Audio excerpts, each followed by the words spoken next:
Have you ever looked in the mirror and felt like time has stolen something from you? The face staring back isn't quite the same as the one you remember. The world moves faster, friendships shift, and the body you once trusted now feels unfamiliar. Aging is a journey full of change, and let's be honest, it can feel like an uphill battle. But what if I told you the battle isn't against aging itself? The real struggle is against our resistance to it. The Buddha taught that suffering arises when we fight the natural flow of life. Impermanence, the truth that everything changes, is not something to fear.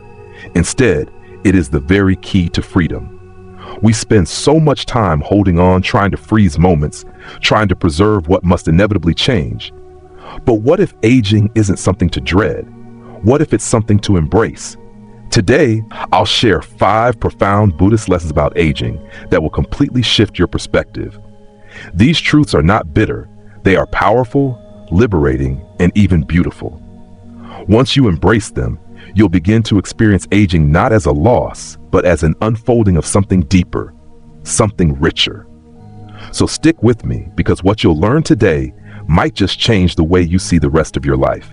1. You will be forgotten faster than you think. And that's okay. One of the hardest truths to accept is this: you will be forgotten sooner than you think. The career you built, the home you cherished, the stories you told, over time, they will fade from memory. At first, this realization can feel heartbreaking. We spend our lives striving to make a difference, believing that our efforts will leave a lasting mark. But time moves forward with or without us. Our children get busy, our friends have their own lives, and eventually, the world turns its attention elsewhere. Yet Buddhism offers a beautiful perspective on this truth. The Buddha often spoke about anatta, the doctrine of no self, the idea that we are not fixed, permanent beings. Just as waves rise and fall in the ocean, so too do we arise and pass away, leaving ripples that merge into the great flow of life. Our goal should not be to be remembered, but to be fully present in each moment. A Zen story on letting go. A wise old monk lived in a remote mountain temple, known to villagers for his kindness and wisdom. Over the decades, many sought his advice, and he guided them through their struggles. One day, a young disciple asked, "Master, does it not sadden you that when you pass away, people may forget your name?" The old monk smiled and pointed to a river flowing past the temple. "Tell me," he said, "where is the water that was here yesterday?" The disciple hesitated, unsure how to respond. "It has flowed on," the monk continued, "yet the river remains."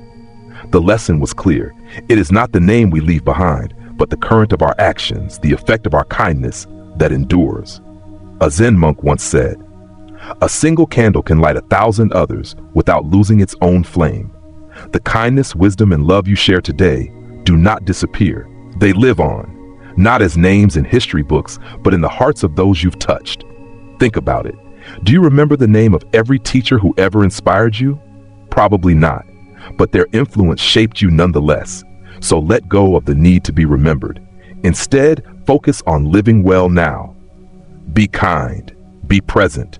Let your actions create ripples of goodness in the lives of others. That is how you leave a true legacy.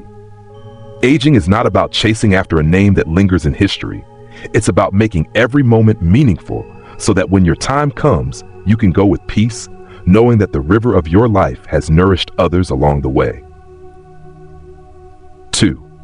Your body will betray you, so befriend it instead. Once you could run upstairs without a second thought. Now your knees protest even a short walk. The body you once trusted now moves with caution, reminding you with each ache that is not what it used to be. This can feel like a betrayal, but the Buddha would say, it is merely nature at work. Just as a tree loses its leaves in autumn, the body too must change. The problem is not aging itself, it's our attachment to youth. We cling to our former selves, resisting the inevitable, and in that resistance, we suffer. The path to peace is not in trying to control the uncontrollable, but in learning to adapt with grace. A Buddhist parable on aging. A monk, growing old, struggled to complete his daily tasks. He had once carried heavy buckets of water from the river, but now his arms shook with the effort. One evening, frustrated with his declining strength, he asked his teacher, "Master, why does my body fail me?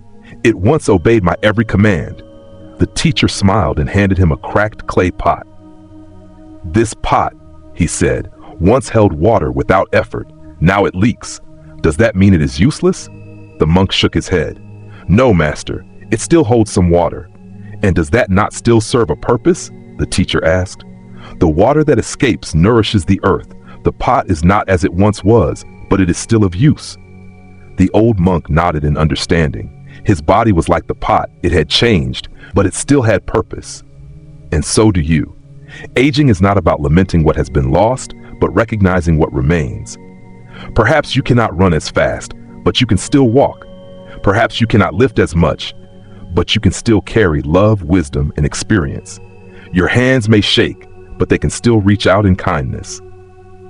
Befriend your body. Your body has been your companion, your vehicle, your protector. It deserves your respect, care, and patience. Here's what you can do. Listen to your body rather than fight it.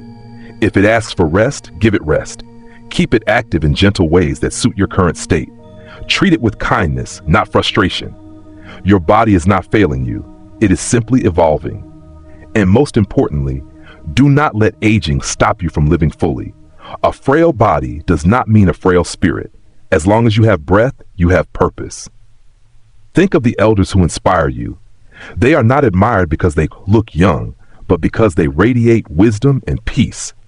They have accepted change, and in doing so, they have freed themselves from suffering. Let me know if you need any more edits.